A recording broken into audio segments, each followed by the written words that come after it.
The Rugby World Cup will see thousands of supporters from all over the world descend on Japan, a country that embraces Western cultures but is proud of its own traditions and customs. So, there are some do's and don'ts. Now, greeting in Japan is very important. Best advice is to follow their lead. Bow. Only shake a hand if it's offered, but the way to do is to bow. Don't fret too much if you're not an expert chopstick user. Most Japanese will actually be just thrilled that you're giving it a go. However, there are a couple of no-nos. Whatever you do, don't stab your chopsticks into your food like that. And what's really rude as well, don't play as if they're drumsticks. Tipping in Japan. It's not really the done thing, arigato. It's not really the done thing in Japan.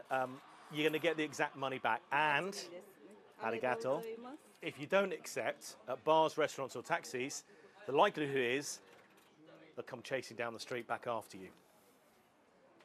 To help explain Japanese customs and how to respect their culture, expat Robin Davis, a resident of Japan for over 25 years, gave useful advice.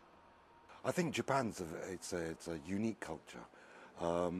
Things like taking your shoes off when you enter restaurants or before you eat, there's always itadakimasu, they say I'm going to eat, or after you finish you always say gochishou sama deshita. It was a feast. Whether you go to McDonald's or it's a lovely meal, it's just something that it's done here.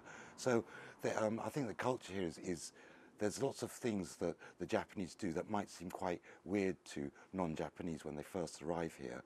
And it might look difficult to get used to, but I don't think the Japanese expect non-Japanese to do that. It's just their way of doing it.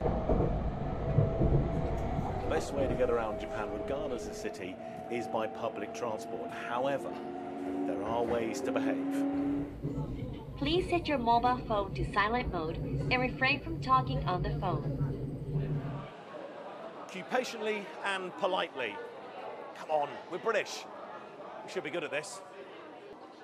Don't panic if you see people wearing a face mask. It is nothing sinister. More than likely, they're just being polite to cover up a cough or a snivel. Earthquakes and risk of tsunami are major concerns in Japan. Every day in the region, there will be several quakes. Most you won't notice.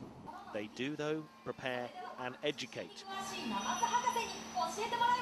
The Tokyo Fire Department allowed us access to a simulator. They replicated the devastating 2011 earthquake that struck the country. In an earthquake, you get something over your head and you get under a table and you get out the way so things can't fall on your head. Oh, my word. Oh, no. Oh, yeah, whoa. This is horrible. I didn't like that one. Yeah.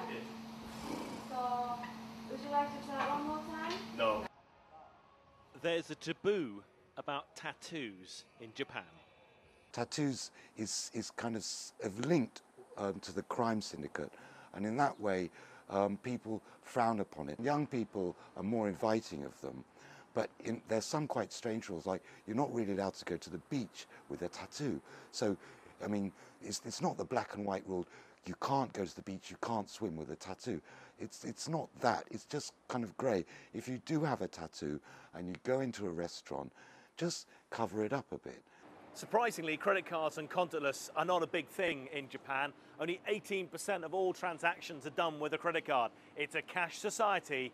Always have cash on you.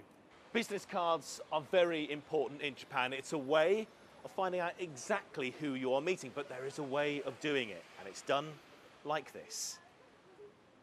Arigato. Now, the last thing you do when you've been given your business card, whatever you do, do not put it in your back pocket. That is incredibly rude. Finally, some excellent news for rugby fans who like beer and are over the age of 20. Japan is incredibly proud of its brewing tradition and, of course, its beer. Enjoy Japan.